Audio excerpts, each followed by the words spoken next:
in your studies, and the over 120 interviews that you've conducted, is there, in your opinion, is there such thing as a non-resistant non-believer? That's a really good question.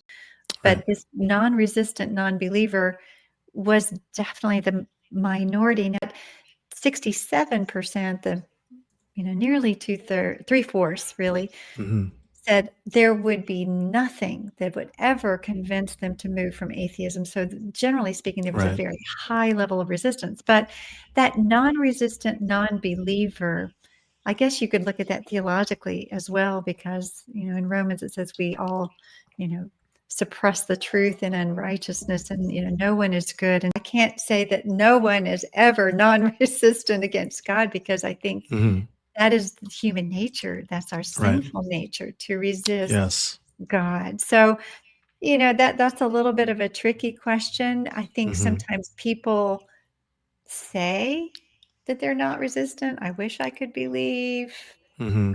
Alex is an extremely brilliant Yeah. young man, um, but I don't know that I would consider him down to his core non-resistant. Hmm. He Hmm. has built a ginormous platform, and for good reason. I believe he said he's lived with Christians, he's studied theology, he's gone Hmm. to Oxford, he's done the hard work. He wished Hmm. that he could believe, but um, yeah, but he still fights very hard against it and has an amazing platforms to do that as well. So Yeah. I don't know, I don't know. We're all a mixed bag, I would say. Hmm. Hmm. Yeah. Is there, out of all of, the 50 that you've interviewed for your PhD, but then the other, you know, are those 50 also included in Ex-Skeptic podcasts? A few of them Okay, a are. few of them. So A some few of of them those are. in the 120 in your podcast, a lot of those are not from your study. So those are That's right. additional.